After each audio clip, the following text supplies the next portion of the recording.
Kita lihat saja. Tapi kamu dilaporkan, saya juga tidak takut kan ya. Nah, berbicara pelaporan Tuan Logikal itu berbicara legal standing.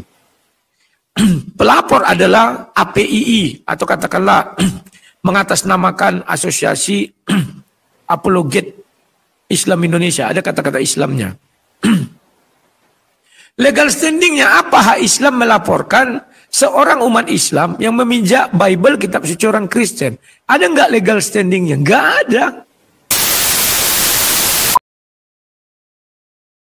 Halo Sabila C, selamat pagi. Apa kabar Bang Rudi? Kabar baik, kita bicara bergantian ya, silakan. Ya, siap. Tapi yang kelar lah, sampai kelar lah. Jangan baru sedikit itu langsung diturunkan, jangan lalu.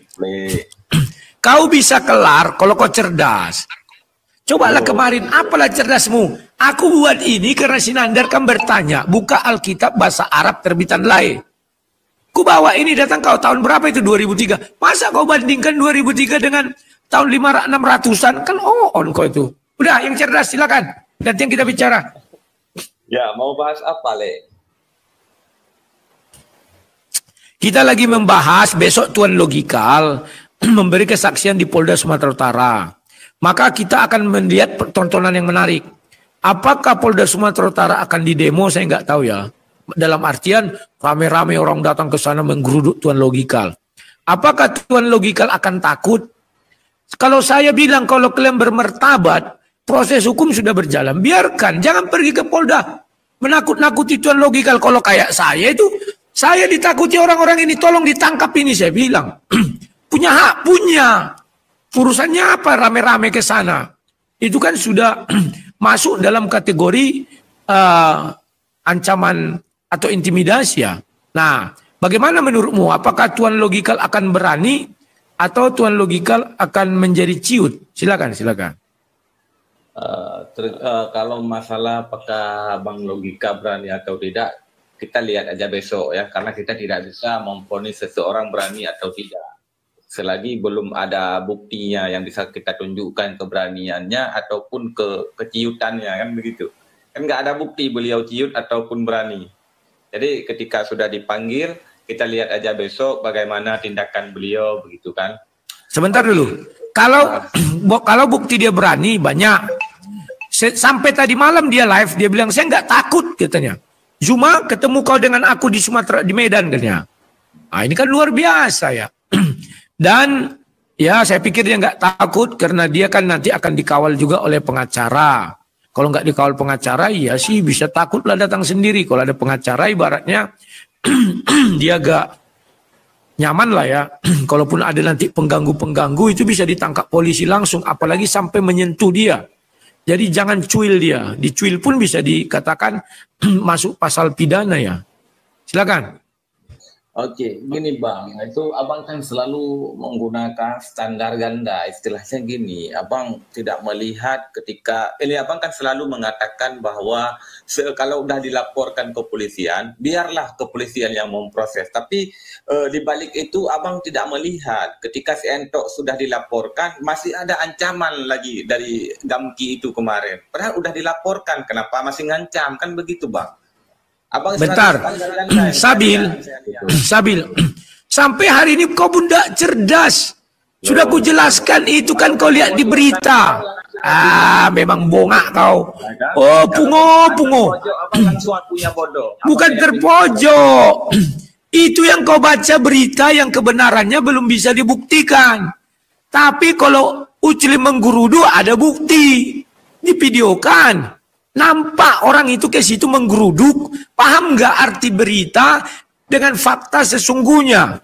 Kalau berita itu bisa dibuat dari berbagai tafsir. Contoh, aku bilang gini, kenapa ya polisi ini berat sebelah, dia sampai hari ini nggak ditangkap? Nah, banyak orang menafsirkan. Pertama orang menafsirkan begini, oh dia meminta kesetaraan manusia di muka umum. Baru yang berikutnya, wow dia nggak senang dengan kinerja polisi. Kan tafsir itu. Paham ya Sabil? Ya kau cerdas, memang kalian nggak punya tahu malu. Sudah on dipamerkan kepada dunia, bangga pula ini yang aku membuat aku terkejut-kejut betapa hebatnya orang ini ya. Nah, tapi kalau Rudi Simamora jelas digeruduk, videonya ada, polisinya datang, ya. Polisinya melihat, polisinya mengamankan. Itu enggak berita bohong, enggak berita tafsir. Tapi kalau tidak ada bukti, ketika saya berbicara, semua orang bisa menafsir. Wah, dia mengancam. Padahal saya enggak ada ngancam. Padahal menurut saya yang mengatakan begini loh. Nanti kalau enggak ditangkap orang itu, kita khawatirkan umat akan bergerak. Nah, misalnya begitu. Kan sering kalian lihat berita-berita kalau penistaan agama Islam kan. Selalu ada kalimat dibubui yang kita khawatirkan kalau tidak segera diproses hukum atau ditangkap kan begitu ya. Dibawa-bawa umat.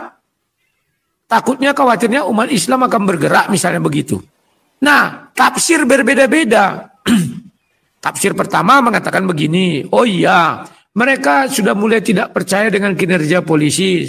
Tafsir kedua berkata, wow, ternyata ini barang bukti sudah apa, maka proses kalau bisa dipercepat. Tafsir ketiga, wah mereka mau melakukan persekos. Kan banyak namanya tafsir, padahal ucapan itu maknanya bukan seperti itu. Paham ya? Cobalah kalian cerdas kawan. Aduh.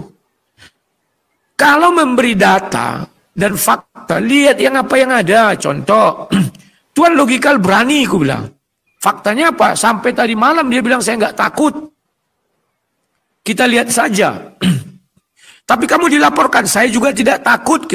Nah, berbicara pelaporan Tuan Logikal itu berbicara legal standing.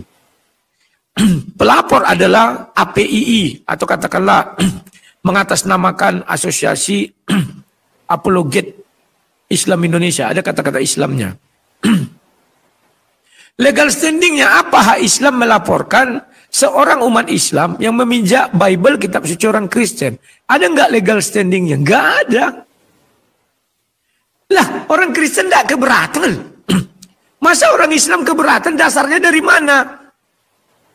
Contoh nih, di rumah tangga saya lah misalnya. Istri saya memaki saya. Saya nggak keberatan tuh. Datang orang di luar dilaporkan istri saya. Karena memaki saya, urusannya apa? Saya saja nggak keberatan. Paham ya? Ini perlu kalian pahami. Maka masuklah di dalam ranah Undang-Undang ITE. Semuanya harus punya hak barang siapa. Dengan sengaja dan tanpa hak. Oke. Dia tidak punya hak memijak itu Tuan Logika. Pelapor pun apakah punya hak melaporkan? Contoh. Orang Amerika datang melaporkan Tuan Logika. Ada nggak haknya? Nggak ada. Orang Kristen Amerika datang ke Indonesia melaporkan juga nggak ada haknya. Apalagi bukan orang yang Kristen. Ya. Tapi nanti mungkin laporan mereka saya nggak tahu bagaimana ya. Apakah mengenai penginjaan Bible atau apa kita nggak tahu. Tapi dari tadi mereka live, mereka bilang begitu. Ya. Jadi kita nggak tahu apa yang terjadi. Ya. Silakan kawan naik-naik. Coba yang naik yang cerdas ya.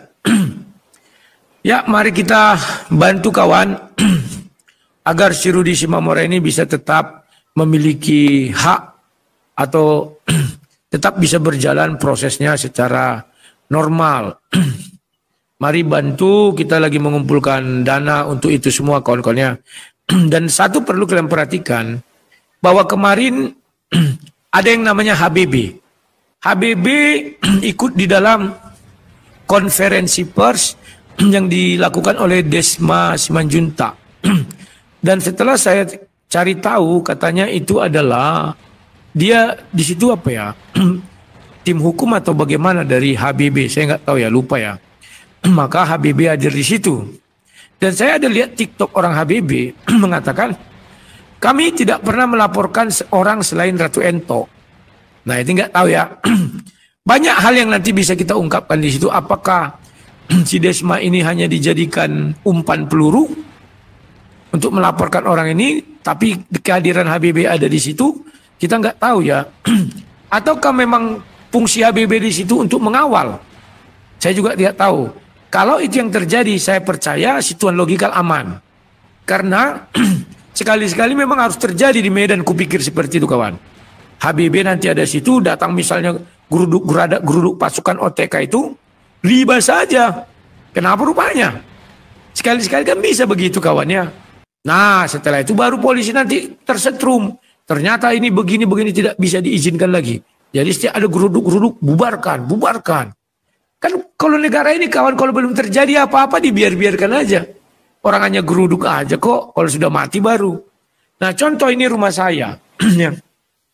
Kalau ada orang masuk pekarangan saya nggak suka, saya usir bisa loh. Saya lempar batu bisa. Karena dilindungi undang-undang. Paham ya? Nah itu. Kalian harus paham. Lanjut. Kalau Tuan Logikal bisa memancing gitu, barulah bisa tercapai cita-cita Tuan Logikal membubarkan APII. Kan dulu ormas terlarang itu dibubarkan karena apa? Karena menimbulkan keresahan. Pertama dulu mereka geruduk-geruduk, kemudian makin lama meningkat menjadi main tangan, main pukul. Negara pun kan melindungi rakyat. Jengah juga, bubarkan.